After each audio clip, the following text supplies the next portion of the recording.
So I do have a sermon, but I must make this testimony first. Here's what I pray about Cathedral of Hope. In 7 months of being among you, and aware that I'm among you for a time, and then no longer, when my job's done, I've come to love you so much. And here's the prayer that comes from the love that I have. This wonderful church,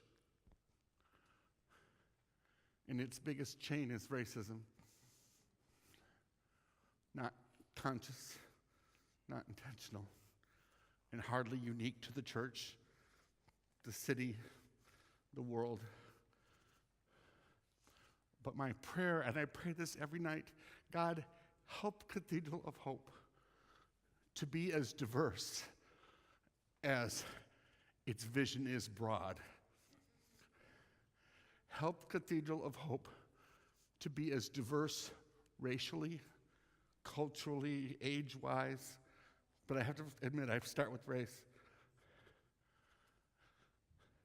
Help us put to use what we learned from being oppressed by being gay, to work to create a cathedral that models today inclusion and liberation on the issue that I believe is the most serious one facing our church, our state, our country.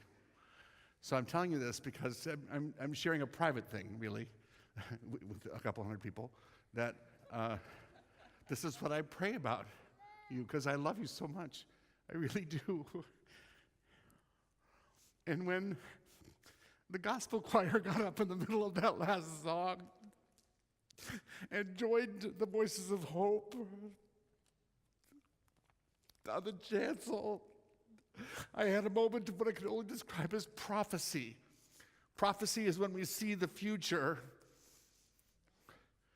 Sometimes not everyone can see it at once, but when we can see a future before everyone else sees it, or something.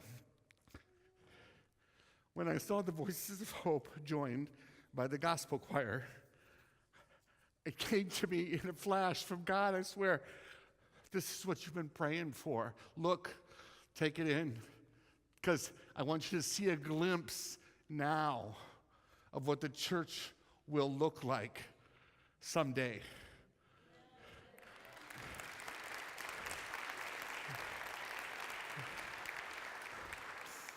I don't know what you all were thinking. I don't know what we all were singing. I think I was in a fugue state.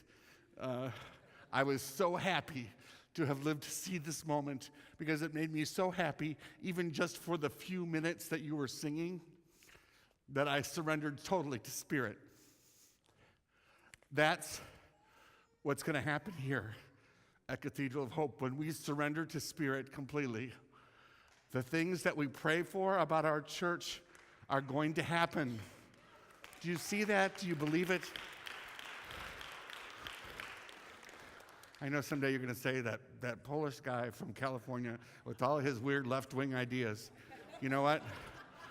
I do have a lot of them, and I am all those things. I believe that what I prophesy about race and integration will happen here at Cathedral of Hope, because the Lord just revealed it all to us. We saw it through a glass darkly, not perfectly, but we saw it for a reason. And we felt it, and we heard it, and it really happened. And it's going to happen again, and again, and again. So, just wanted to say that, to get that off my chest before I preached. We're doing a series, a soft pedal stewardship series, I confess, on Wednesday nights, and particularly on Wednesday nights because this is another thing that I believe about Wednesday night church. I love Sunday church. I love all the expressions of Cathedral of Hope. What happens here on Wednesday night spiritually radiates through the entire congregation that gathers here on Sundays and for Bach and for eye care and all the other things that we do. I believe that something spiritual happens here. I don't know why, but it's a vortex. I know, California, but it is. Spirit's open here. And we're doing this on Wednesday nights, this stewardship drive, this soft pedal stewardship drive. You'll get pledge cards later in the month. This give yourself away, time, talent, hope, treasure, all these things. Because I believe that the spiritual healing of the congregation is happening here more quickly. And there's an abundance of it, so it's overflowing into the rest of the congregation. And that healing has to have a financial and institutional dimension too. We'll be asking for pledges on Sundays too, leading up to Palm Sunday. But we're asking you for pledges. We're not even asking for dollar amounts right now. It's really all about spirit. Later we'll give you pledge cards. But for the first part of our soft pedal, give yourself away. Financial healing is part of our healing. I'll just say it this plainly, because I'm tired of it. We ought not to be having financial difficulties with the numbers of people who come here and our relatively modest budget and the lower than scale salaries all around that we pay and the less than industry standard in the United Church of Christ benefits that we provide for our employees, contrasting with the glorious worship and the beautiful social services we provide in the course of the week. It's something isn't adding up. And I don't even know what it is, and I can't diagnose it. It's not my job. But I know that what's happening here spiritually on Wednesday nights, if we can apply this to our financial life, and if it radiates through the church, we will not be having financial problems. Our question will not be, what do we cut? But where can we innovate? I believe that. So, our theme this weeks leading up to Easter, give yourself away. Catherine started it last week. Give your heart away. She cautioned us not to give it all away, just, give some of it away. And to be thoughtful. And I want to say this about treasure, which is our theme tonight. I believe that everything we have comes from God. I really do. I am a steward of the clothing I wear, of the books that I read, of the cats I live with. They would say they are my steward, whatever. The car I drive, the money I have. I truly believe this. It comes from God and belongs to God. Ownership is an illusion. I'm speaking spiritually now. Because when I try that with my Visa bill, it doesn't work. So, this is an illusion. No. No, it's not an illusion. You owe this much money. So, but I do believe that ownership is an illusion. That if we think we control it and it's ours and we're proprietary about it, whatever it is, we lose it. Treasure. Give yourself away. I want to invite you spiritually during Lent to give your treasure away, meaning return to God what belongs to God. Release to the universe. What you think you own, release it. Be an appropriate steward, of course. But when we think about giving my treasure away, what does that mean? And what does it mean for us financially? But more importantly, what does it mean spiritually?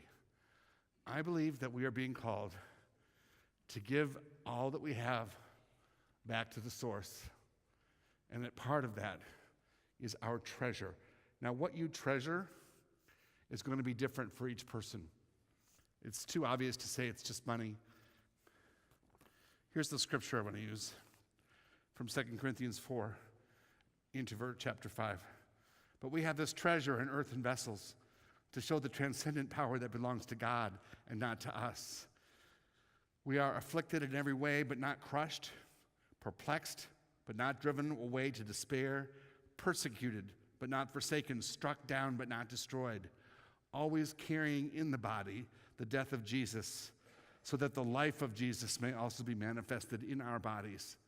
For while we live, we are always being given up to death for Jesus' sake, so that the life of Jesus may be manifested in our mortal flesh.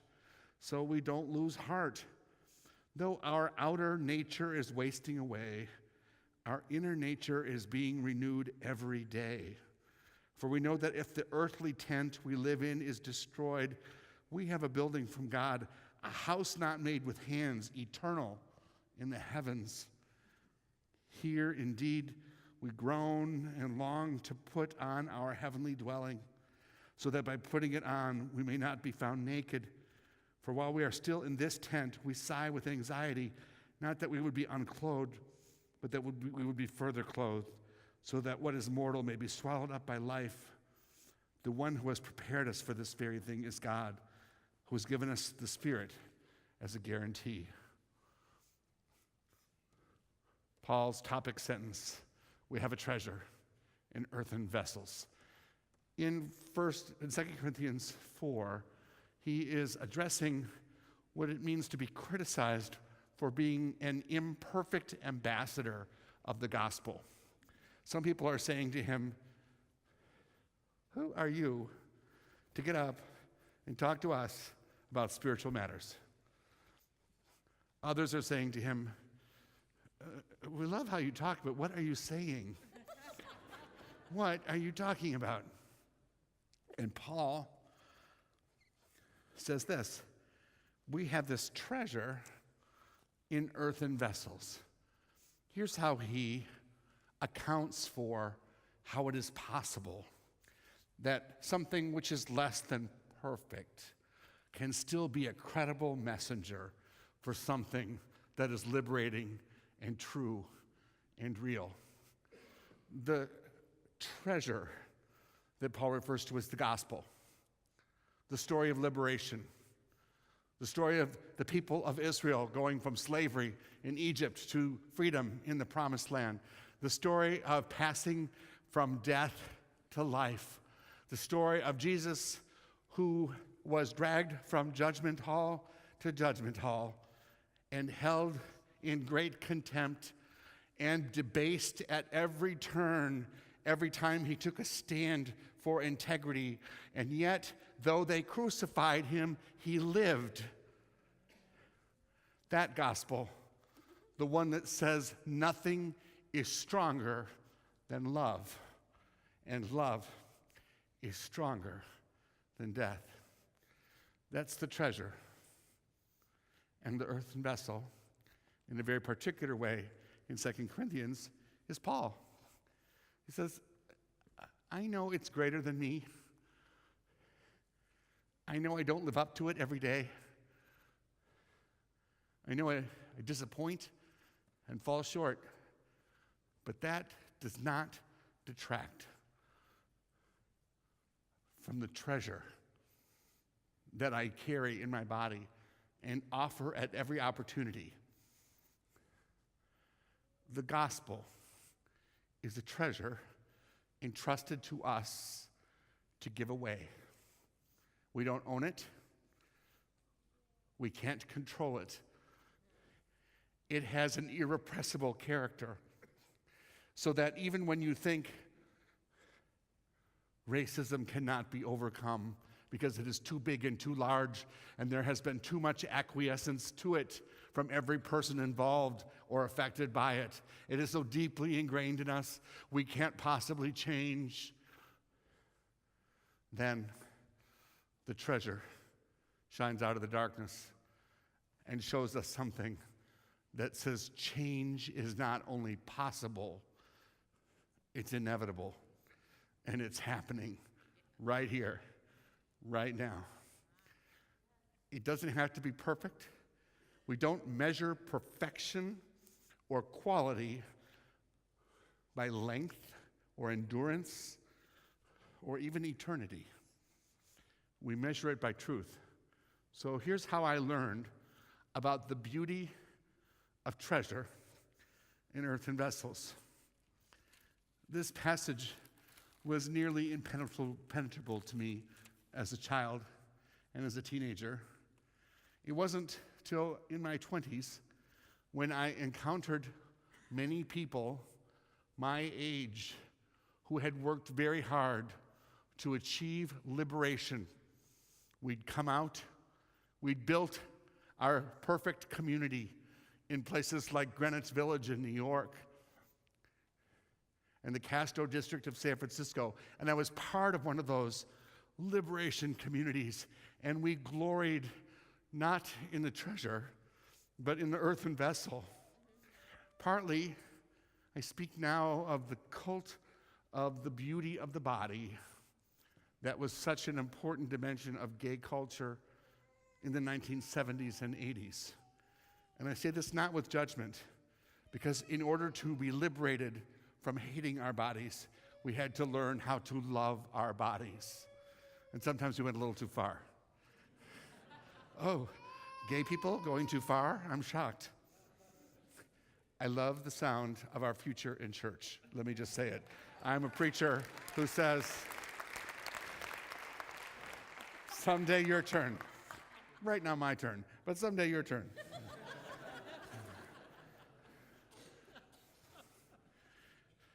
So, when I read, we are afflicted but not crushed, perplexed but not driven to despair, persecuted but not forsaken, struck down but not destroyed.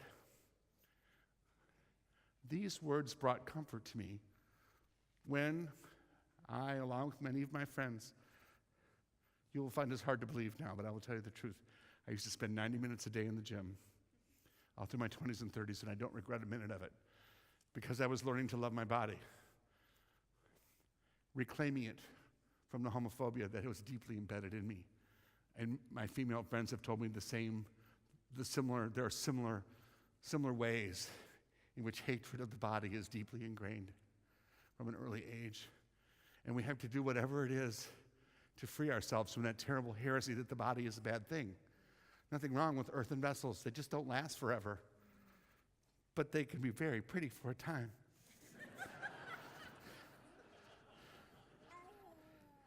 When we started in our 20s and 30s because of AIDS to lose our physical appearance, it was like losing your life all over again. Because we'd forgotten this is not part of how we learn to live with who we are, but we started to think it's who we were. You understand?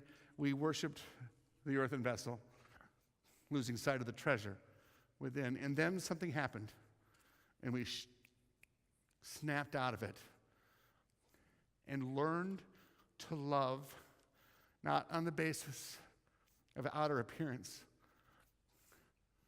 but by seeking out and valuing the treasure contained in every single earthen vessel, every single body. I'm going to show you a clip from a previous time of what it meant for people to be crushed, afflicted but not crushed, perplexed but not driven to despair, persecuted but not forsaken, struck down but not destroyed. This is from 1990-91, St. Patrick's Day Parade, that's why I'm showing it, New York City. And what it was like for gay people to be marching in that parade, even though they weren't supposed to, weren't allowed to. And that was the last parade that they were allowed to march in, by the way. Still not allowed to, as openly gay people in New York City. But look at this clip.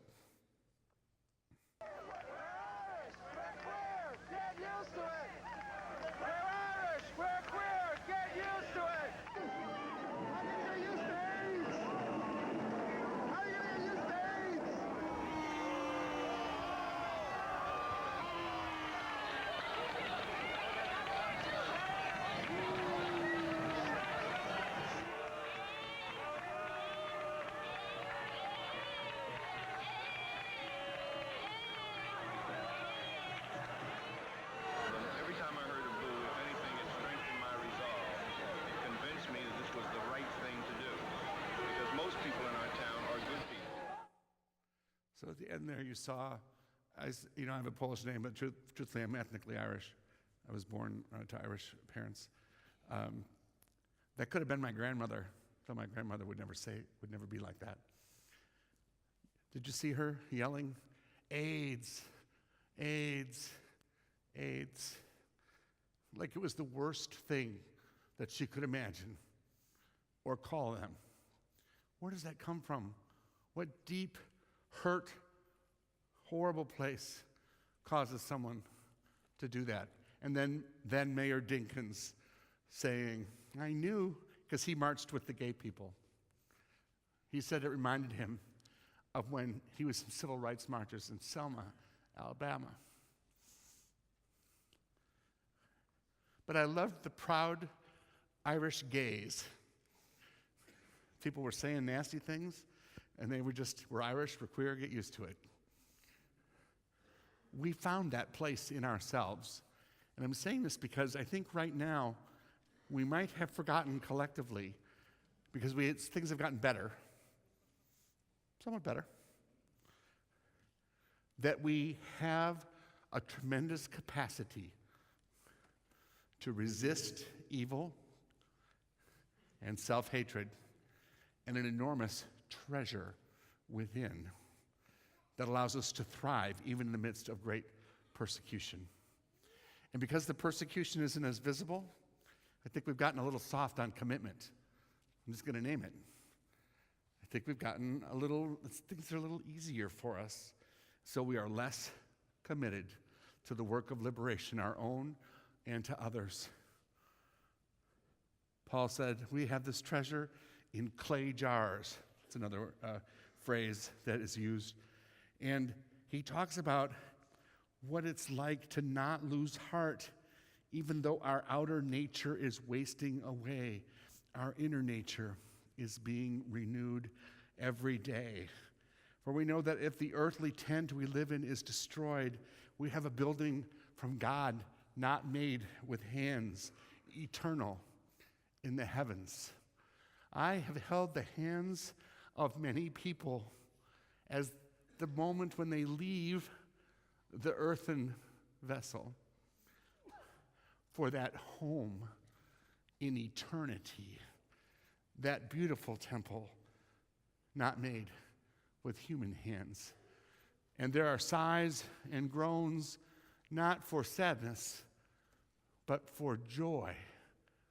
They can see it and feel it even before it happens.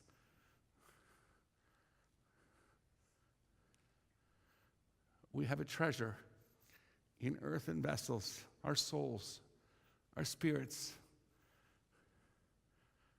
And when we allow that awareness of the beauty and value of the spirit within, there is nothing that we can't do or achieve. Paul says we have a treasure in earthen vessels not to make excuses, but to remind us of the treasure, and also not to lose heart when the mortal part disappoints, fails, doesn't last, or needs changing or replacing. I'm going on Saturday, I said this on Sunday, to El Salvador to be part of the commemoration of the 34th anniversary of the assassination of Archbishop Oscar Romero that will take place next week. And also to take part in an academic conference at a university there, the first one, GLBT Human Rights in Dialogue with Religious People in El Salvador. I'm going as part of a largely transgender delegation. I'm very excited about this. But I want to show you an insight about treasure in earthen vessels and what it means to liberation. I may have shown this clip before, even on East Sunday, but this is from the movie Romero that features Raul Julia. There are several, Salvador, the Oliver Stone. I've watched them all again this week. But this is from the one with Raul Julia in it. And in it, this scene, he wants to protect the treasure in earthen vessels, which for him is the Eucharist, the bodily presence of Jesus in the sacrament. When the military comes into a town, takes it over and takes the church over, kicks the people out, and desecrates the altar, Oscar Romero is motivated to come and save the Eucharist.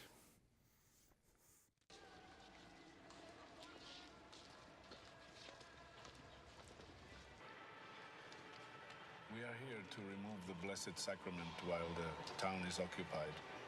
This is a barracks. This is a church. What are you doing here? We are here to take care of the Eucharist.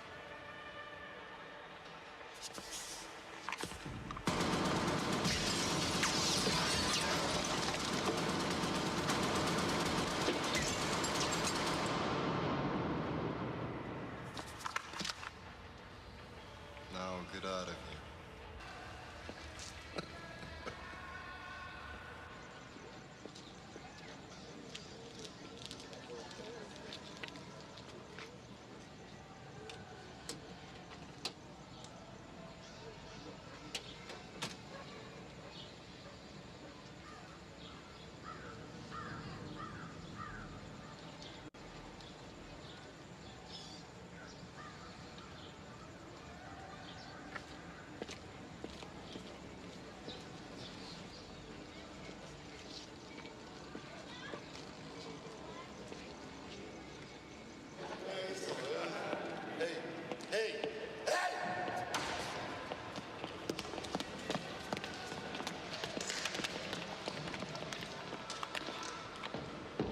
You again.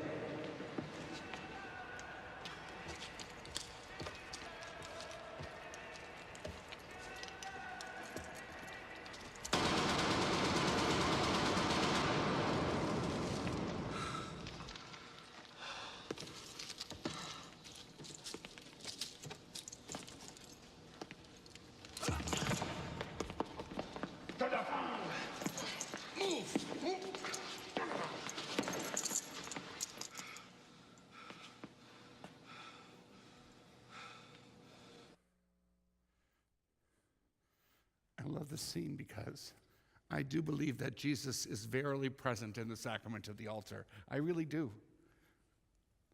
The host, the bread, is an earthen vessel for a moment, for a time, that brings to us the very presence of Jesus Christ so that our bodies can take on his body, and we can be healed and live eternally. I believe that. Not everyone does. It's my belief. It's possible to worship the vessel and not the treasure.